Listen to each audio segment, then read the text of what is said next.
Calvary స్వరము నీ కొరకే, కల్వరి స్వరము నీ కొరకే.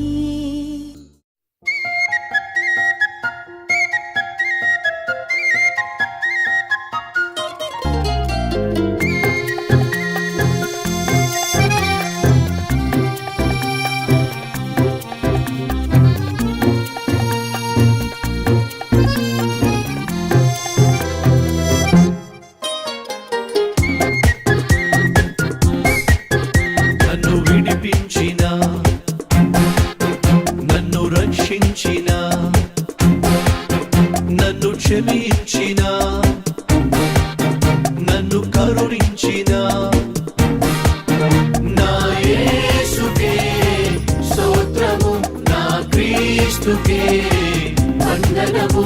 నా యేసుకే స్తోత్రము, నా క్రీస్తుకే వందనము. నన్ను విడిపించిన, నన్ను రక్షించిన, నన్ను క్షమించిన, నన్ను కరుణించిన నా యేసుకే స్తోత్రము, నా క్రీస్తుకే వందనము. నా యేసుకే స్తోత్రము, నా క్రీస్తుకే వందనము.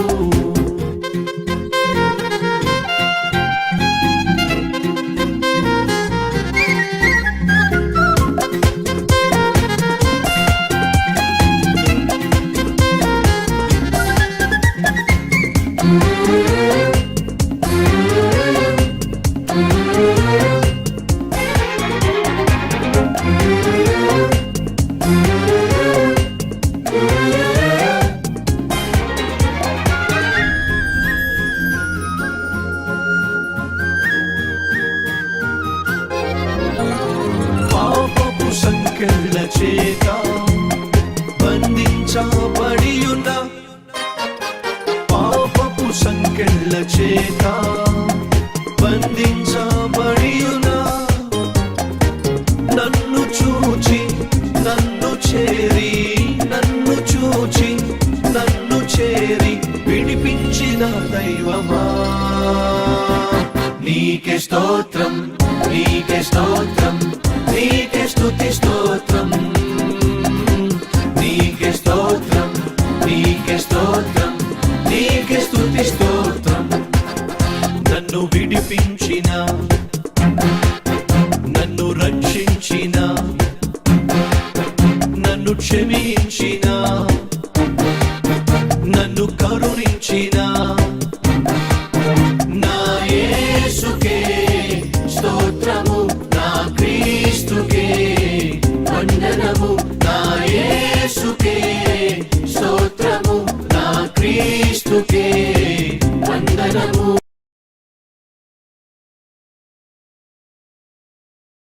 ఆదికాండము 26వ అధ్యాయము 18వ వచనము. అప్పుడు తన తండ్రి అయిన అబ్రహాము దినములలో త్రవ్విన నీళ్ల బావులు ఇస్సాకు తిరిగి త్రవ్వించెను. ఏలయనగా అబ్రహాము మృతి పొందిన తరువాత ఫిలిష్తీయులు వాటిని పూడ్చివేసిరి. అతడు తన తండ్రి వాటికి పెట్టిన పేర్ల చొప్పున తిరిగి వాటికి పేర్లు పెట్టెను. మొదటిగా డిగ్గింగ్ ద వెల్స్, బావులను త్రవ్వుట. ఇస్సాకు చేసిన పని ఏమిటంటే బావులను తవ్వాడు. ఎందుకు బావులను తవ్వుతారో చెప్తారా? Common sense. నీళ్ళ కోసం బావులు తవ్వుతారు. ప్రతి మనిషికి ఏం కావాలి? నీళ్లు కావాలి. నీళ్లు ఎక్కడ ఉంటాయో అక్కడ పసిడి ఉంటుంది. నీళ్లు ఎక్కడ ఉంటాయో అక్కడ పంట ఉంటుంది. నీళ్లు ఎక్కడ ఉంటాయో అక్కడ జీవం ఉంటుంది. నీళ్లు ఎక్కడ ఉంటాయో అక్కడ ఆరోగ్యం ఉంటుంది. నీళ్లు ఎక్కడ ఉంటాయో అక్కడ పచ్చదనం ఉంటుంది. అనగా సస్యశ్యామలమైన వాతావరణానికి, పచ్చదనానికి, జీవానికి, మనిషి మనుగడకు తప్పక కావాల్సింది ఏమిటి? నీళ్లు. మనం జీవించాలంటే, సస్యశ్యామలంగా జీవించాలంటే పచ్చగా జీవించాలంటే, పచ్చగా అంటే అర్థం ఏమిటి? పచ్చకామర్లు కాదు. జాగ్రత్తగా వినండి. ఒక మాటకు ఈ మాట వాడతాం, సంసారము. దాని ముందు ఒక మాట వాడదాం. ఏ సంసారము? ఏం సంసారము? పచ్చని సంసారము. అంటే పచ్చదనము దేనికి సూచన? పచ్చదనము ఆశీర్వాదానికి సూచన. పచ్చదనము జీవమునకు సూచన. పచ్చని సంసారం అంటే జీవము కలిగిన సంసారం, ఆశీర్వాదకరమైన సంసారం, నిండు సంసారం. అనగా పచ్చదనము ఉండాలి అంటే నీళ్లు ఉండాలి. అనగా నీళ్లు మన జీవితానికి ఆధారము, నీళ్లు మన జీవితానికి ఆశీర్వాదము. ఇప్పుడు మనం బ్రతకాలి అంటే మన మనుగుడ ఆధారపడింది నీళ్ల మీదే కాబట్టి నీళ్లు మనం కలిగి ఉండాలి అంటే, అనగా మనం బ్రతకాలి అంటే నీళ్లు కావాలి. నీళ్లు కావాలి అంటే ఏం చేయాలి? ఏం చేయాలి? బావులు తవ్వాలి. తవ్వాలి అంటే ఏం చేయాలి? కష్టపడాలి. ఇస్సాకు ఏం పడ్డాడు? కష్టపడ్డాడు. నువ్వు ఈ సంవత్సరం నీవు క్షేమంగా జీవించాలంటే, నీవు చక్కగా జీవించాలంటే, పచ్చని సంసారం కలిగి జీవించాలంటే, జీవము కలిగి బ్రతకాలంటే, సమృద్ధిగా బ్రతకాలంటే, దయచేసి ప్రియ సహోదరుడా, ప్రియ సహోదరి, మనం అందరం చేయాల్సిన పని కష్టపడ్డాం, ప్రయాసపడ్డాం. ఏ మనిషి అయితే కష్టపడ్డానికి, ప్రయాసపడ్డానికి అలవాటు పడతాడో ఆ వ్యక్తి బాగుపడతాడు. ఎంతో మంది ఇళ్లలో ఉన్న అప్పులకు కారణము కష్టపడని భర్తలు. ఎంతో మంది ఆర్థికంగా చితికిపోవడానికి కారణము అప్పులు చేయడానికి అలవాటు పడిపోయిన విధానం. ఎందుకు అప్పులు చేస్తున్నావు? కష్టపడి పనిచేయడం నీకు చేత కాదు కాబట్టి. అప్పు చేయడం చాలా సులువు కాబట్టి, అప్పనంగా తినడం ఇంకా సులువు కాబట్టి. కాబట్టి మనలో చాలా మంది అప్పు చేసి తింటున్నారు, అప్పనంగా తింటున్నారు. ఎందుకు అప్పు చేస్తున్నారు, ఎందుకు అప్పనంగా తింటున్నారంటే కష్టపడి పని చేయడం చేత కావడం లేదు కాబట్టి. దయచేసి గమనించండి. తండ్రికో, తల్లికో, భార్యకో, భర్తకో సడన్గా ఆరోగ్యం పాడైనప్పుడు, దిక్కుతోచని స్థితిలో ఆపరేషన్ కోసమో, మెడిసిన్ కోసమో డబ్బులు కావాల్సి వచ్చినప్పుడు, ఆ నిస్సహాయ స్థితిలో కొన్ని సందర్భాల్లో అప్పులు చేయడం మనం చూస్తూ ఉంటాం. నువ్వు ఎంత కష్టపడినా, ఎంత ప్రయాసపడినా, సడన్గా వచ్చిన విపత్తు వల్ల, సడన్గా వచ్చిన కష్టం వల్ల నువ్వు ఒకవేళ చేయబదులుగా సహాయం తీసుకోవడం తప్పు కాదు. కానీ కష్టపడకుండా, ప్రయాసపడకుండా కూర్చొని తినడం వల్ల వచ్చే నష్టం వల్ల, వచ్చే కష్టం వల్ల, చేసే అప్పుల వల్ల మనిషికి శాంతి, మనసుకు నెమ్మది ఉండదు. మనం బ్రతకాలంటే నీళ్లు కావాలి, నీళ్లు కావాలంటే తవ్వాలి, తవ్వాలంటే కష్టపడాలి. కల్వరి టెంపుల్లో ఉన్న ప్రతి సహోదరుడు, నువ్వు ఉద్యోగం చేస్తున్నట్లయితే బహుగా కష్టపడేవాడిగా ఉండాలి. ఒకవేళ మీ ఆఫీస్లో ఎవరైనా, మా ఆఫీస్లో బాగా కష్టపడేవాడు ఎవరైనా ఉన్నాడయ్యా అంటే, నాకున్న ఆశ తెలుసా? అది కల్వరి టెంపుల్ సభ్యుడై ఉండాలి. ప్రియ సిస్టర్స్, ప్రియ చెల్లెళ్ళం, మీ ఆఫీసుల్లో బాగా కష్టపడే అమ్మాయి కానీ, సిస్టర్ కానీ ఎవరైనా ఉన్నది అంటే మన కల్వరి టెంపుల్ వారి యొక్క పేరే చెప్పాలి. ఆ సిస్టర్ బాగా కష్టపడుతుంది, ఆమె చాలా బాగా కష్టపడుతుంది. అందరు అరగంట ఆలస్యంగా వస్తారు, గంట ఆలస్యంగా వస్తారు, గంట ముందే పరుగులు తీస్తారు. కానీ అతను మాత్రము భలే కష్టపడతాడు. చేతికిచ్చిన పనిని సంపూర్తి చేస్తాడు. ఏ పనైనా సరే నమ్మకంగా చేస్తాడు, బాధ్యత కలిగి చేస్తాడు, సొంత పనిగా భావించి చేస్తాడు. పరుల జోలికి పోడు. అనవసరంగా వాళ్ళ జోలికి వెళ్ళి, వీళ్ళ జోలికి వెళ్ళి తాను చెడింది కాకుండా అందరిని చెడిపేవాడు కాదు. ఏ పనైనా తనకిస్తే మనం కళ్ళు మూసుకోవచ్చు. ఏ పనైనా మనం అతనికి ఇస్తే ప్రశాంతంగా పడుకోవచ్చు.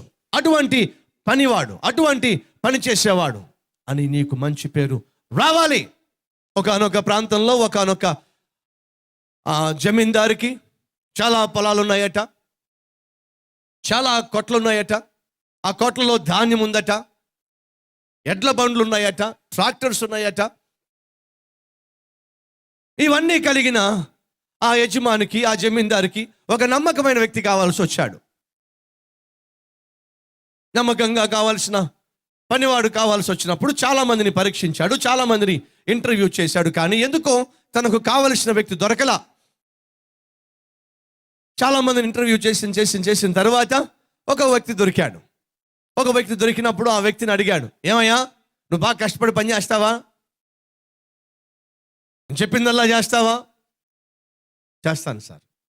ఏ పని ఇచ్చినా చేస్తావా? చేస్తాను సార్. నువ్వు ఏ పని ఇచ్చినా చేయడానికి చేస్తానని చెప్పడానికి నువ్వు ఇచ్చే రుజువేమిటి? నేను చాలా ప్రశాంతంగా పడుకుంటాను సార్ అన్నాడంట. ఏమన్నాడు? నువ్వు పని చేస్తావా, బాగా పని చేస్తావా అని అంటే ఆ వర్కర్ ఇచ్చిన సమాధానం తెలిసేంటో, నేను ప్రశాంతంగా పడుకుంటాను సార్ అన్నాడట. ఈడవడండి బాబు, పని చేస్తావా అంటే పడుకుంటానంటాడేమిటి? ఆ సమాధానం ఏమీ అర్థం కాల. ఆ సమాధానం ఆ యజమానికి కొంచెం కోపాన్ని పుట్టించింది. ఏమయ్యా నువ్వు పని చేస్తావా, కష్టపడి పని చేస్తావా? నేను ప్రశాంతంగా పడుకుంటాను సార్. వీడేంటి తేడాగా ఉన్నాడు, వీడి సమాధానం కూడా తేడాగా ఉందేమిటి, చూద్దాం వీడి సంగతి అని చెప్పి, సరే నేను ప్రశాంతంగా పడుకుంటానో నువ్వు ప్రశాంతంగా పడుకుంటావో చూద్దాం, రా వచ్చి జాయిన్ అవ్వు, జాబ్లో జాయిన్ అవ్వు. తీసుకున్నాడు. యజమాని యొక్క మెదడులో మాత్రం ఇది కొడతా ఉంది, ఇది పొడుస్తూ ఉంది. ఏమని?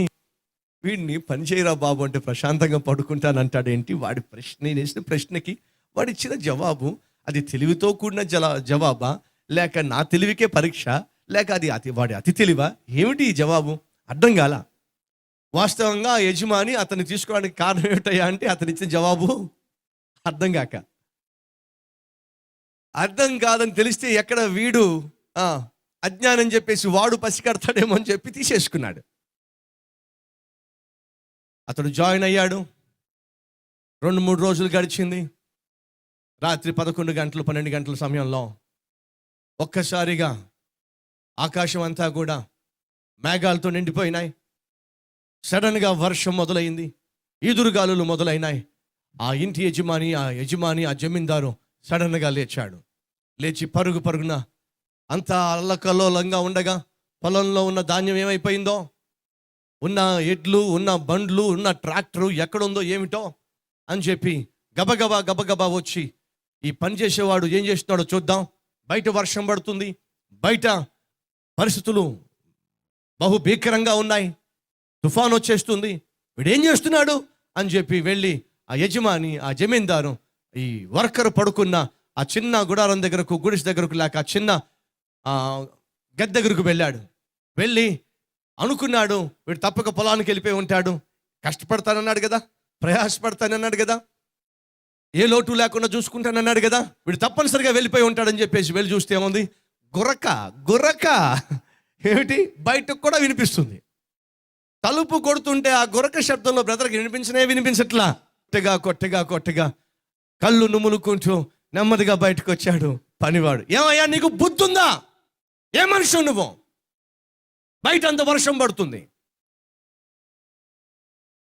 ఈదురుగాలు వస్తున్నాయి, తుఫాను వాతావరణం కనిపిస్తా ఉంది, నీకు బుద్ధి లేకుండా లోపల శుభ్రంగా పడుకున్నావు. పొలంలో ఎడ్లు ఏం చేశావు? పొలంలో ఉన్న ఆ కొట్లను ఏం చేశావు? అక్కడున్న ట్రాక్టర్ని ఏం చేశావు? ఎక్కడ పెట్టావు? దున్నపోత లోపల పడుకున్నావు అని అంటూ ఉంటే ఆ వర్కరు మత్తులోంచి బయటకు వచ్చాడు, ఈ అరుపులు కేకలకు.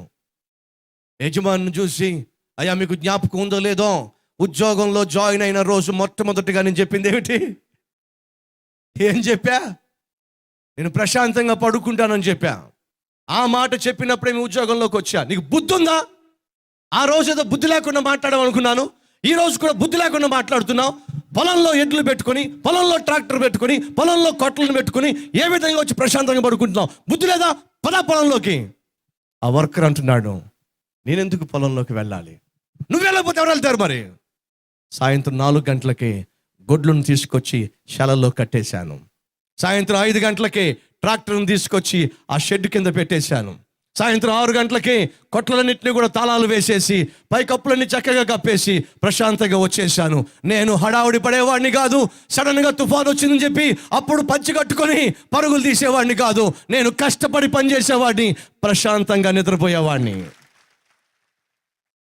అప్పుడు దాకా అర్థం కాల యజమాని గారికి, నేను ప్రశాంతంగా నిద్రపోతాను అంటే అర్థం ఏమిటో. యజమాని చూసి అంటున్నాడు, అయ్యా ఎప్పుడో ఒక రోజు వర్షం వస్తే అప్పుడు పరుగులు తీసేవాడిని కాదయ్యా, అజాగ్రత్తగా జీవించేవాడిని కాదయ్యా. నేను ప్రశాంతంగా నిద్రపోతానంటే అర్థం ఏమిటంటే అన్నిటినీ చక్కగా చక్కబెట్టేటటువంటి తత్వము కల వాణ్ణి. సహోదరుడా, ప్రియ సహోదరి, అప్పుడు అంటున్నాడు ఆ యజమాని, నువ్వు ప్రశాంతంగా పడుకోగలిగితే నిన్ను కలిగిన యజమాని లాంటి నేను కూడా ప్రశాంతంగా ఈ రోజు నుంచి పడుకుంటా. నీలాంటి ప్రశాంతంగా పడుకునేవాడే యజమానిని కూడా ప్రశాంతంగా ఉంచగలడు. నీ యజమానిని ప్రశాంతంగా పడుకోనివ్వగలుగుతున్నావా? వాడికి ఇవ్వక పనిచ్చా వాడు చేస్తాడో చేయడు. వాడి చేతిలో ఏం పెట్టినా దరిద్రమే, వాడి చేతిలో ఏం పెట్టినా శనే, వాడి చేతిలో ఏం పెట్టినా నాశనమే. కొన్ని హ్యాండ్స్ ఉంటాయండి, భలే హ్యాండ్స్. అదేమిటో కొన్ని హస్తాలు, ఏదిచ్చినా నాశనమే. ఉన్నారా ఎవరైనా ఈరోజు? బ్రదర్, మా యజమాని, మా టీం లీడర్, లేదా మా బాస్, మా మేనేజర్, మా ఆఫీసర్ నా చేతికి ఏది ఇచ్చినా సరే అది సాయంత్రం గల్లా ఫినిష్. ఏమిటి? నాశనమే. ఎందుకు నాయనా? మన హస్తవాసి అట్లాంటిది బ్రదర్, మన చేతి వాటం అట్లాంటిది బ్రదర్. ఒకవేళ నీ జీవితం అలా ఉన్నట్లయితే నేను నమ్ముతున్నాను ఏదో ఒక శాపం నిన్ను వెంటాడుతుంది. నేను నమ్ముతున్నాను ఏదో ఒక పాపము నీ జీవితంలో అటువంటి నాశనాన్ని నీకు ప్రాప్తింపచేసింది. అయితే ఏం చేయాలి? బైబిల్లో ఒక మాట ఉంది, 39వ అధ్యాయము ఆదికాండము 2-3 వచనాల్లో ఈ విధంగా రాయబడి ఉంది. ఆదికాండము, యెహోవా అతనికి తోడై ఉండెననియు అతడు చేసినదంతయు అతని చేతిలో యెహోవా సఫలము చేసిననియు అతని యజమానుడు చూచినప్పుడు. ఎవరు చూశారు? యజమానుడు చూశాడు. ఏం చూశాడు? యోసేపుకు ఏమిస్తే అది సక్సెస్ అవుతుంది ఏమిటండి? యోసేపు చేతిలో ఏం పెడితే అది ఆశీర్వదించబడుతుంది ఏమిటండి? ఏ పని అప్పగించినా అది భలే చేస్తున్నాడండి. అతని చేతిలో ఆశీర్వాదం ఉందండి, అతని చేతిలో దీవెన ఉంది. ఏ పని పెడితే ఆ పని చేస్తున్నాడు, సంపూర్ణంగా చేస్తున్నాడు, చక్కగా చేస్తున్నాడు. ఎందుకు యోసేపు చేసే ప్రతి పని సఫలమైందో తెలుసా? బైబిల్ సెలవిస్తుంది. అతని పనిని సఫలము చేయగలిగిన, అతడు చేసినదంతయు ఆశీర్వదించగలిగిన, ఆశీర్వాదమునకు కారణ సంభూతుడైన దేవుడే యోసేపుకు తోడుగా ఉన్నాడు. యోసేపునకు యెహోవా తోడుగా ఉన్నాడు కనుక అతడు చేసినదంతయు ఏమైంది? సఫలమైంది. ఈరోజు నువ్వు చేసేదంతా సఫలం కావాలి ఆశిస్తున్నావా? నువ్వు చదువుకున్నదంతా చక్కగా జ్ఞాపకం పెట్టుకోవాలి ఆశిస్తున్నావా? నువ్వు వంట చేసినప్పుడు నీవు చేసే రుచి కలిగిన వంట బాగుండాలి ఆశిస్తున్నావా? ఒకనొక తల్లి నాకు తెలుసు, ఒక సేవకుడు తల్లి. ఆ తల్లి గురించి ఉన్న మాటని తెలుసా అండి? ఇంటికి ఎవరు వచ్చినా వంట చేసి పెడుతుందట, ఎవరు వచ్చినా కడుపు నిండా భోజనం పెడుతుందట. ఆమెకున్న ప్రత్యేకత ఏమిటంటే ఇంటిలో కావలసిన మసాలా సరుకులు కానివ్వండి, దినుసులు కానివ్వండి, ఇంటిలో చాలక ఉన్నా కూడా ఆ మహాతల్లి వంట చేస్తే చాలట. సరిగా కారం లేకపోయినా, సరిగా ఉప్పు లేకపోయినా, సరిగా ధనియాలు లేకపోయినా, సరిగా కావలసిన వస్తువులు లేకపోయినా, పసుపు లేకపోయినా ఆమెట వంట చేస్తే చాలటండి. ఆమె చేసిన వంట రుచిగా ఉంటుందట. ఏమిటి కారణం అంటే అక్కడున్న భక్తులు చెప్తూ ఉండేవాళ్ళు, ఆ మహాతల్లి ఏమి చేసినా ప్రార్థనతో చేసేది, ప్రేమతో చేసేది, ప్రభువుకు చేస్తున్నట్టుగా చేసేది. అలా చేసినప్పుడు అక్కడ ఏమి ఉన్నా లేకపోయినా కానీ వంట అయిపోయేసరికి అందులో రుచి మాత్రము చక్కగా ఉండేది. ఈ రోజుల్లో కొంతమంది ఇళ్ళలో వంట చేస్తే కారం ఉంటుంది, ఉప్పు ఉంటుంది, అన్నీ ఉంటాయి, ఏమిటో రుచే ఉండదు. ఉన్నారా అటువంటి సిస్టర్స్? ఆహా, మీ హస్తము మామూలు హస్తం కాదు. బ్రదర్స్, నీవు ఏది చేసినా, ఉద్యోగం చేస్తున్నా, వ్యాపారం చేస్తున్నా, మెకానిక్ పని చేస్తున్నా, లేదా ఇంకా కష్టపడే పని ఏది చేస్తున్నా, నీ చేయి దేవుని చేత దీవించబడితే నువ్వు చేసే పనులు ఆశీర్వదించబడతాయి. యెహోవా యోసేపునకు తోడై ఉన్నాడు గనుక అతడు చేసినదంతయు సఫలమైంది. నీవు దేవుని తోడు కలవాడివో కలదానివో లేదో తెలియాలి అంటే నువ్వు చేసే పనుల్లో ఆశీర్వాదం ఉంటే దేవుడు నీకు తోడుగా ఉన్నట్టే. నీకు ఇచ్చిన పని, నీకు ఇచ్చిన బాధ్యత ఏదైనా సరే అది దీవించబడడం లేదు అంటే అందులో దేవుడు లేడు అని అర్థం. కొంతమంది జీవితాలు నేను చూస్తూ ఉంటా, వారికి ఏది అప్పగించినా దాంట్లో ఆశీర్వాదం చూడం. ఏ బాధ్యత ఇచ్చినా అందులో ప్రతిఫలము చూడం. ఎందుకయ్యా అంటే వారు చేసే పనుల్లో దేవుడు లేడు. కొంతమందికి చిన్న పని ఇచ్చినా సరే భలే చేస్తారు, పరిపూర్ణంగా చేస్తారు, చక్కగా చేస్తారు. ఎవరో తెలుసా? వాళ్ళు దేవుని చేత దీవించబడ్డానికి ఏర్పరచబడిన వాళ్ళు. యోసేపు ఎవరు? బానిస కుర్రవాడు. కానీ తనకి ఇవ్వబడిన పనులేమిటి? బానిస కుర్రవాడికి ఏ పనులు ఇస్తారు చెప్పండి? ఏమిస్తారు? ఆ బంగారము అవన్నీ పెట్టిన బీరువా కీసిస్తారా? పెత్తనం చేయమని ఇల్లంతా అప్పగిస్తారా? బానిస కుర్రవాడికి ఏమిస్తారండి పనులు? ఇల్లు ఉడ్చటం, బట్టలు ఉతకటం, బర్రెల్ని కాచుకుని రావడం, నోరెత్తకుండా చెప్పిన పని చేసుకోవడం, పోవడమే బానిసలు చేయాల్సిన పని. బానిస కుర్రవాడిగా తన చేతికి ఏ పని ఇస్తే ఆ పని ఇతరులు ఎవ్వరూ చేయలేనంత చక్కగా యోసేపు చేసేవాడు. అది ఊడడమే కావచ్చు, భలే చక్కగా ఊడ్చుంటాడు. బట్టలు ఉతకడమే కావచ్చు, భలే చక్కగా బట్టలు ఉతుకుతాడు. కొంతమంది బట్టలు భలే ఉతుకుతారండి, తెల్లని బట్టలు నల్లగా మారుతాయి. మీరు బట్టలు ఇచ్చినప్పుడు ఉన్న రంగు వేరు, ఆ బట్టలు వచ్చినప్పుడు రంగు వేరు. డౌట్ వస్తుంది, ఇంతకీ ఉతికారా, ఉతక్కుండే మడత పెట్టారా? No difference. కానీ యోసేపు అలాంటి వాడు కాదు. ఏ పనిస్తే ఇది యోసేపే చేసి ఉంటాడు. ఒకవేళ బట్టలు లోపలికి వచ్చి బట్టలు వేసుకుని చూసుకున్నప్పుడు ఇంత శుభ్రంగా ఉన్నాయంటే యోసేపే చేసి ఉంటాడు. బెడ్రూమ్లోకి వెళ్ళి లోపల అడుగు పెట్టినప్పుడు చూస్తే అంత చక్కగా ఎక్కడ ఉండవలసిన వస్తువు అక్కడ ఉండేసరికి యోసేపు చేసి ఉంటాడు. ఇంటిలో అడుగు పెట్టేసరికి ఇల్లంతా శుభ్రంగా ఉండేసరికి యోసేపే క్లీన్ చేసి ఉంటాడు. యోసేపు ఏం చేసినా ప్రభువుకు చేసినట్టుగా ఫీల్ చేసేవాడు.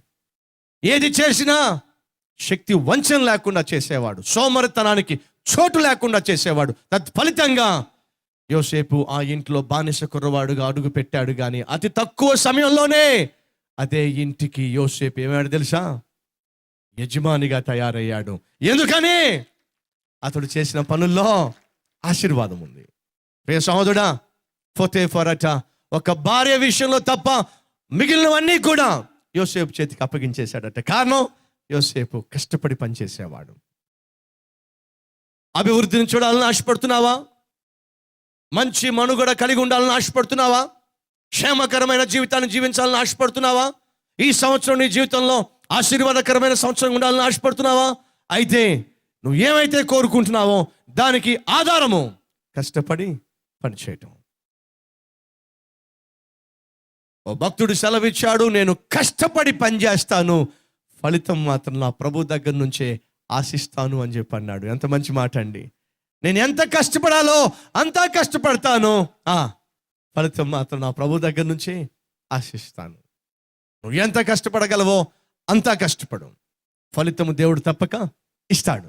దేవుడు ఒక సేవను కానీ సంఘాన్ని కానీ పరిచర్యను కానీ దీవించాలి, విస్తరించాలి అంటే ఆ సేవకుడు బహు కష్టపడి ప్రయాసపడేవాడై ఉండాలి. తిమోతికి రాసిన 2 పత్రికల్లో జాగ్రత్తగా మీరు చదివినట్లయితే పౌలు భక్తుడు తిమోతికి రాస్తూ ఎన్నిసార్లు అన్నాడో తెలుసా?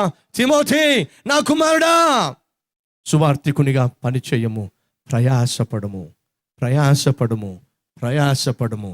మరొక చాట అంటున్నాడు, శ్రమ పడుము. శ్రమ పడకుండా ప్రయాసపడకుండా సంఘాలు విస్తరించబడవు. ఆఫీసుల్లో కూర్చుంటే సేవలు వర్ధిల్లవు. కాబట్టి ప్రియ సహోదరుడా, సేవ కానీ పరిచర్య కానీ దేవుడిచ్చిన పని కానీ వర్ధిల్లాలంటే ప్రయాసపడాలి, కష్టపడాలి. కష్టే ఫలే. అదే సమయంలో ఇస్సాకు గురించి బైబిల్లో రాయబడి ఉంది. ఏమిటట? ఇస్సాకు తన తండ్రి తవ్విన బావులను మరలా తవ్వించాడు. ఎందుకని? బావుల వల్ల నీళ్ళు వస్తాయి. నీళ్ళు ఎవరికి కావాలి? బ్రతుకు మీద ఆశ ఉన్నవాడికి ఏం కావాలి? నీళ్లు కావాలి. బ్రతకాలి అంటే నీళ్లు కావాలి. నీళ్లు కావాలి అంటే తవ్వాలి అంటే కష్టపడాలి. బ్రతకాలను ఆశపడుతున్నావా? సస్యశ్యామలంగా బ్రతకాలను ఆశపడుతున్నావా? క్షేమంగా బ్రతకాలని ఆశపడుతున్నావా? బిడ్డలకు మంచి చదువు ఇవ్వాలని ఆశపడుతున్నావా? కుటుంబంలో ఏ అవసరం వచ్చినా ఆ అవసరాన్ని తీర్చుకోగలిగిన స్థితిలో ఉండాలి అని ఆశపడుతున్నావా? ప్రయాసపడు, కష్టపడు. కష్టపడుతూనే దేవుని మీద ఆధారపడు. కష్టపడుతూనే దేవుని యొక్క కనికరం మీద ఆధారపడు. ఒకవైపు ప్రార్థన చేస్తూ, ఒకవైపు ఆత్మీయతను కాపాడుకుంటూ, మరొక వైపు కష్టపడి పనిచేస్తే దేవుడు ఆ వ్యక్తిని తప్పక దీవిస్తాడు. నీ వ్యాపారాన్ని, నీ ఉద్యోగాన్ని, నీ కుటుంబాన్ని తప్పక దేవుడు హెచ్చిస్తాడు, దీవిస్తాడు. మహాపరిశుద్ధుడు అయిన ప్రేమ కలిగిన తండ్రి ఇస్సాకు పూడ్చివేయబడిన బావులు తవ్వించాడు. ఎందుకని? నీళ్లు కావాలి. నీళ్లు జీవనానికి ఆధారం కనుక, క్షేమంగా జీవించాలి గనుక, అందుకు నీళ్లు కావాలి గనుక బావులు తవ్వాడు. మేము జీవించాలి అంటే మేము తవ్వాలి, కష్టపడాలి. ఎవరెవరైతే ప్రభు ఈరోజు క్షేమంగా జీవించాలి, సస్యశ్యామలంగా జీవించాలి, ప్రశాంతంగా జీవించాలి, ఫలభరితంగా జీవించాలి, అయితే నేను కష్టపడాలి, తప్పక కష్టపడతాను. ఇప్పటిదాకా నేను కష్టపడకుండా ఎదుటి వాళ్ళు పడిన కష్టాన్ని అప్పనంగా కూర్చొని అనుభవించా. అది శాపము అని చెప్పి గ్రహించలేకపోయా, అది భోగము అని చెప్పి గుర్తించలేకపోయా. ప్రభువా, కష్టపడే తత్వం నాకు దయచేయి. తండ్రిగా కష్టపడాలి, తల్లిగా కష్టపడాలి, భర్తగా కష్టపడాలి, భార్యగా కష్టపడాలి, బిడ్డలుగా కష్టపడాలి. చేసే ప్రతి పనిలో కష్టించి పని చేయాలి. తత్ఫలితంగా కష్టార్జితాన్ని అనుభవించాలి. మా మందిరంలో ప్రతి ఒక్కరూ కష్టార్జితాన్ని అనుభవించి ఫలించులాగున, అలాగే చేసే పనులలో నీ సహాయము కలిగి, నీ తోడు కలిగి, నీ శక్తి కలిగి, తత్ఫలితంగా నాయనా చేసే పనులకు కావలసిన ప్రతిఫలాన్ని మా అందరికీ దయచేయమని యేసు పరిశుద్ధ నామంలో వేడుకొనుచున్నాము తండ్రి. ఆమేన్.